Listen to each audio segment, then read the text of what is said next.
So viewers, finally চলে আসলাম চুই পিঠা রান্না করব তার জন্য। আর চুই পিঠার সাথে আপনারা অনেকেই পরিচিত, এটা হচ্ছে মেশিনে প্রস্তুত করাই থাকে। আর এগুলোর দামও মোটামুটি একদমই কম, 20 টাকা 25 টাকা করে পোয়া নেয়, মানে 100 টাকা করে কেজি। কোনো কোনো জায়গাতে এগুলো হচ্ছে খোলাভাবে বিক্রি করে বাজারের দিকে, আবার কোনো জায়গাতে দোকানে পাওয়া যায় প্যাকেটে।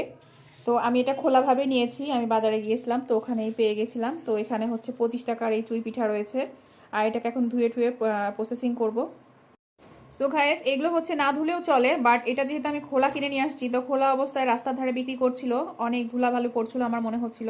আমি এটা ধোয়ার পরে কিন্তু মারাত্মক লেভেলের ময়লা বের হয়েছে, যেটা কিন্তু প্যাকেট চুই পিঠাতে এতটা ময়লা বের হয় না। আমার কাছে মনে হচ্ছে যে এটা হয়তো বা খোলা অবস্থায় ছিল, তার জন্য এটার মধ্যে এত বেশি ময়লা ছিল। আর এটার মধ্যে নারকেল দিলে আরও বেশি মজা হয়, কিন্তু আমার বাসাতে এখন নারকেল নাই, আর আমি এটা হচ্ছে খেজুরের গুড় দিয়ে রান্না করব। আর দুধ অলরেডি নিয়ে চলে আসছি।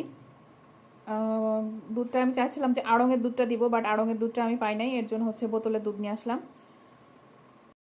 এই যে পিঠাটা রান্না করার জন্য আমি হাফ লিটার দুধ নিয়ে নিলাম। হাফ লিটার দুধের সাথে আরও পানি মিশাবো, তাহলে একটু বেশি বেশি হয়ে যাবে। কি বলেন আপনারা? তো বাইরে থেকে যে কোনো দুধই আমি নিয়ে আসি না, কারণ সেটা হচ্ছে ছেঁকে নিই, কারণ কি অবস্থায় থাকে না থাকে জানি না, যেহেতু চোখে দেখি নাই তার জন্য আমি বরাবরই হচ্ছে দুধ ছেঁকে নেই। সো গাইস, দুধগুলোকে এখন মনের মাধুরী মিশিয়ে জাল দিব।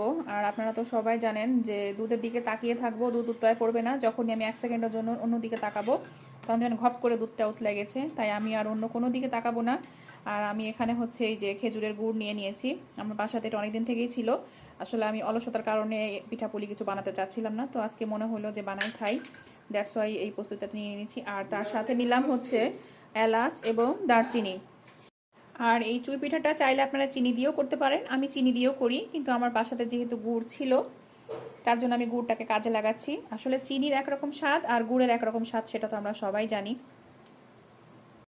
সো গাইস, আমার বকর বকর করতে করতে আমার দুধ খান উতলায় যাচ্ছে, এর মধ্যে সামান্য পরিমাণ হচ্ছে লবণ দিয়ে দিব। কেউ চাইলে লবণ দিতে পারেন, কেউ না দিতে পারেন, আসলে যার যার টেস্ট অনুযায়ী।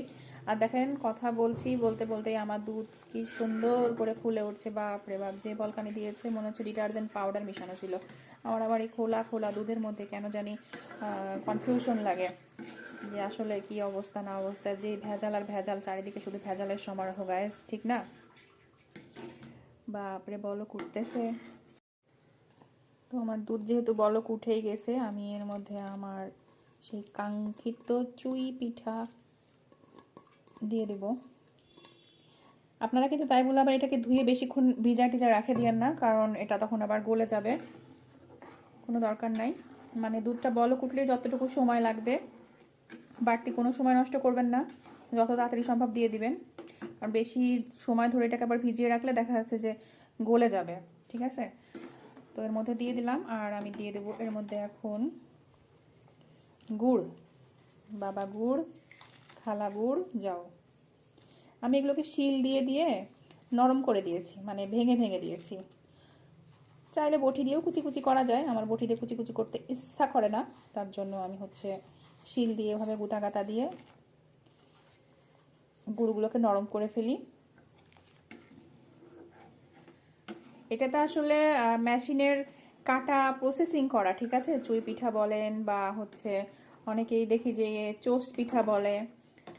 আর আমার মা বানাই তো যেরকম করে, সেটা হচ্ছে যে পিড়া বেলুনে যেটা বানায়, গ্রামের দিকে ছই পিঠা বলে থাকে, চুষি পিঠা বলে। আসলে এক এক জায়গাতে তো এক এক রকম নাম থাকে, নামের তো আর কোনো শেষ নাই। এইভাবে একটু লাড়ান চাড়ান দেই, কি সুন্দর যে একটা সেন্ট আসতেছে গায়েস, আহারে। তো অলরেডি এইটা হচ্ছে একদম বলক উঠতে শুরু করে দিয়েছে।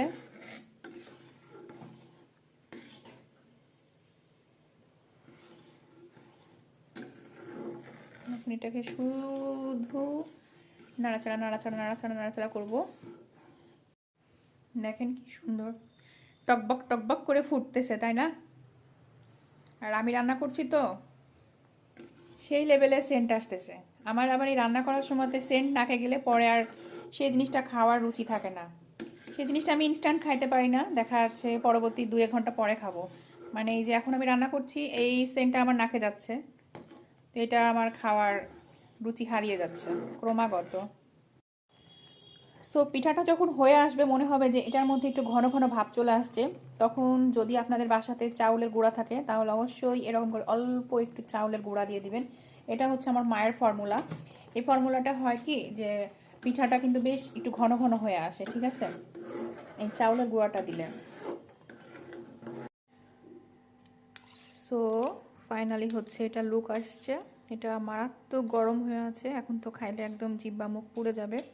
আর এই ধরনের খাবারগুলো একটু ঠান্ডা হলে বেশি মজা লাগে। তো এখন এটা ঠান্ডা হওয়ার অপেক্ষা করব। যারা যারা এখনও এই চুই পিঠা খান নাই অবশ্যই ট্রাই করবেন। যারা আসলে মিষ্টি পছন্দ করেন তাদের জন্য বলছি, আর যারা মিষ্টি পছন্দ করেন না তাদেরকে ট্রাই করার তো দরকার নাই, কারণ তারা মিষ্টি বলতেই একদম নাক ছিটকায়, সেরকম একটা অবস্থা। দেখেন খুব সুন্দর সিদ্ধ হয়ে গেছে। তো সবাই ভালো থাকবেন, সবাইকে আল্লাহ হাফেজ।